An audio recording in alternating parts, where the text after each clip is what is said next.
దేవుని నామానికి వందనాలు. మీ అందరికీ నా వందనాలండి. ప్రభు మనకి ఈరోజు చూస్తున్న వాగ్దానం యోహాను సువార్త 15వ అధ్యాయము 4వ వచనం. నాయందు నిలిచియుండుడి, మీ యందు నేనును నిలిచియుందును. Praise lord. ప్రభు ఈరోజు మనతో స్పష్టంగా శ్రేష్టంగా మనతో మాట్లాడుతున్న మాట ఏంటంటే, నాయందు నిలిచియుండుడి.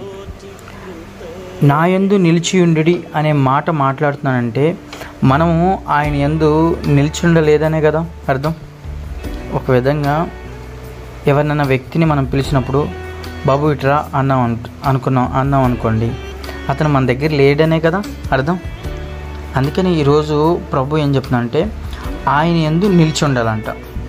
ఆయన యందు నిల్చుంటే మీ యందు నేను నిలిచి ఉంటానని ఆయన వాగ్దానం చేస్తున్నాడు. మొదట మనం నిల్చోవాలి. వాక్యం కూడా అదే చెప్తుంది. వాక్యం ఏం చెప్తుంది? యేసుక్రీస్తు ప్రభు వారు కూడా వాక్యం ద్వారా ఏం చెప్పారు? మొదట నా నీతిని, నా రాజ్యాన్ని ఎత్తుకున్నాడు. మొదట మనం దేవుని ఎతికే వారంగా ఉండాలి. ఎందుకు ఆయన ముందు మనల్నే ప్రయారిటీ ఇస్తున్నాడు? ముందు మనమే ఎందుకు ఎతకాలి అని అంటే, పాపాన్ని కూడా మనమే ఎతుకుతాం. పాపం చేయాలనే థాట్స్ ఇవన్నీ మనమే ఎతుకుతాం. ముందు దాన్ని ఎలా చేయాలో ఏ విధంగా ముందే ప్రీ ప్లాన్గా చేసుకుంటాం. అవునా? అందుకని పాపానికి ప్రయారిటీ ఇస్తాడు. మనం తప్పిపోయినప్పుడు దేవుడు మన దగ్గరికి వచ్చి ఆయన చాలా తనను తాను తగ్గించుకొని ఈ లోకానికి మన దగ్గరికి వచ్చి మనతో మాట్లాడుతూ మనల్ని రక్షించుకోవడానికి ఆయనే తన ఆఖరి రక్త భక్తు వరకు కాచాడు. అంత గొప్ప త్యాగం చేసిన దేవుడు మనల్ని ఎందుకు నిల్చుండమంటున్నాడు?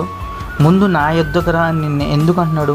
అసలు నా యొద్దకు వస్తే నీకు ఏం జరిగిద్ది అన్న ఉద్దేశంతో ఆయన అంటున్నాడు. ఒక్కసారి మనం ఆలోచిస్తే ఆయన యందు నిల్చుంటే ఏంటి, ఏం ప్రయోజనం అనుకుంటే, చాలామంది జీవితంలో మనం చూసుకోవచ్చు. అన్యులుగా జీవిస్తున్న అబ్రహాము, అన్యత్వంలో ఉన్న అబ్రహాము దేవుని యందు నిల్చున్నాడు.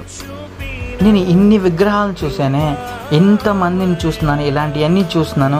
ఇవన్నీ ఒక్కో దానికి ఒక్కో విధంగా సృష్టికి ఒక్కో దేవత ఒక్కోళ్ళకి అనుకొని ఇట్లా ఎందుకుంటారు?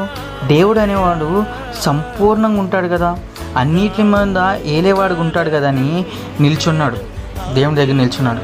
నాకు నిజమైన దేవుడు అయితే నువ్వు నాకు కనపడు, నువ్వు నాకు దర్శనమే, నాతో మాట్లాడు అని ఎప్పుడైతే అబ్రహాము హృదయపూర్వకంగా మనసారా దేవుణ్ణి ఆయన హృదయంలో జపించాడో అబ్రహాం దగ్గరికి వచ్చాడు. అబ్రహాము అప్పటి వరకు విగ్రహాల్లో ఉండిపోయిన వ్యక్తి ఎప్పుడైతే అక్కడ నిల్చుండి తన ఆత్మతో మాట్లాడాడు. ఎందుకంటే ఆత్మ తాను చేసిన దేవుని దగ్గరికి వెళ్ళిపోద్దంట. తాను చేసిన దేవుని దగ్గరికి వెళ్ళిపోతున్న ఆత్మ మాట్లాడితే ఖచ్చితంగా ఆత్మ చేసిన దేవుడు నిల్చుంటాడు. అందుకని ఈరోజు ప్రభువారు ఏం చెప్తున్నా మనం నిల్చోవాలి, మనం అడగాలి, నా సమస్య ఎందుకు పోవట్లేదు, నా తప్ప ఎవరు తప్ప, నాకున్న ఆర్థిక ఇబ్బందులు ఎందుకు పోవట్లేదు, అది నా తప్ప ఇంకెవరిదైనా తప్ప, అసలు నేను ఇంకా ఇంతకాలం నేను క్రైస్తవత్వంలో ఉన్నా నా భక్తిలో ఇంకా నిలకడ ఎందుకు రావట్లేదు, అది నా తప్ప, నేను వెళ్ళే సంఘాన్ని తప్ప, లేదా పరిస్థితులు తప్ప, నేను ఎక్కడున్నాను? ఒక్కసారి మనం నిల్చుండి అడిగితే ఆయన మన యందు నిల్చుంటాడు. మన దగ్గరికి వచ్చినప్పుడు, మన పక్షాన్ని ఉన్నప్పుడు మనతో మాట్లాడతాడు. అంటాడు, మనం ఎక్కడ తొట్టిల్లిపోతున్నామో, ఎక్కడ చేజారిపోతున్నామో, ఎక్కడ పడిపోతున్నామో అక్కడ ఆయన మనకి చెప్తాడు. మనకి చెప్పడమే కాకుండా చెప్పినవాడు మనల్ని ఎలా ఉండాలో, ఎలా నడుచుకోవాలో, ఎలా ఆయనకి ఇష్టమైన మార్గంలో వెళ్ళాలో మనకు ఒక జ్ఞానాన్ని ఇస్తాడు. దేవుడు మనకు ఒక జ్ఞానాన్ని ఇస్తాడు. అందుకనే మొదట మనం ఆయన దగ్గర నిల్చోవాలి. ఆయనకి వేరుగా మనం ఏం చేయలేమండి. దేవుడికి వేరుగా మనం ఏం చేయలేం. మనం అనుకుంటున్నాం దేవుడికి వేరుగా మనం ఏదో ఒకటి చేసేద్దాం, ఎలా చేసేద్దాం, ఎలా మనం సక్సెస్ అయిపోతాం అనుకుంటున్నాం. దేవుడికి వేరుగా ఏం చేయలేం. కానీ దేవుడికి వేరుగా కాకుండా ఆయనకి ఇష్టడుగా, ఆయనకి దగ్గర నిల్చుండి ఆయనకి ఇష్టానుసారమైన జీవితాన్ని మనం కనపరుస్తూ ఆయన వైపు తిరుగుతూ ఆయన దగ్గరుండి మనం ఎప్పుడైతే దేవాది దేవుడిని అడుగుతామో దేవాది దేవుడు మన పక్షాన నుండి ఇమ్మీడియట్గా ఆయన గొప్ప నామంతో మనల్ని హెచ్చిస్తమే కాకుండా మనం దేని విషయంలో అయితే నిల్చున్నామో నిల్చుండి మన పక్షాన కార్యం సఫలం చేస్తాడు. ఇటు కృప దేవుడు మనందరికీ దయచేయను కాక. ఆమేన్. పరిశుద్ధుడైన దేవా, కృప కలిగిన దేవా, ఇప్పుడు వరకు నువ్వు మమ్మల్ని ఈ వాక్యం ద్వారా మాతో మాట్లాడావు దేవా. నువ్వు గొప్ప దేవుడు దేవా. ఈరోజు మేము ఎక్కడ నిల్చున్నామో, ఎటువైపు నిల్చున్నామో, ఎటు సైడ్ నిల్చున్నామో మేము తెలుసుకున్నాం ప్రభా. అయ్యా, నీ యందు నిల్చుండమని మీరు సెలవిచ్చారు ప్రభా. నీ యందు నిల్చున్నప్పుడు మీరు మా యందు నిల్చుంటారని సెలవిచ్చారు. మీరే మా పక్షాన, మీరే మా దగ్గర నిలిచి ఉంటే మాకు విరోధి ఎవరు? మీరే మా దగ్గర నిలిచి ఉంటే మాకు ఎవరు విరోధంగా ఉంటారు ప్రభా? ఎవరు ఉండరు.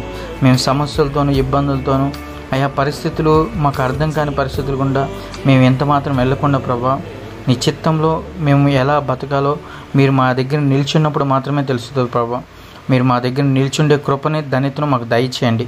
కృపలో మమ్మల్ని జ్ఞాపం చేసుకున్నందుకు నీకు వందనాలు స్తోత్రాలు చేసి ఘనత మహిమ ప్రభావాలు మీరు మాత్రం మొత్తుకుని యేసు పరిశుద్ధ నామమున వేడుకుంటున్నాను తండ్రి. ఆమేన్.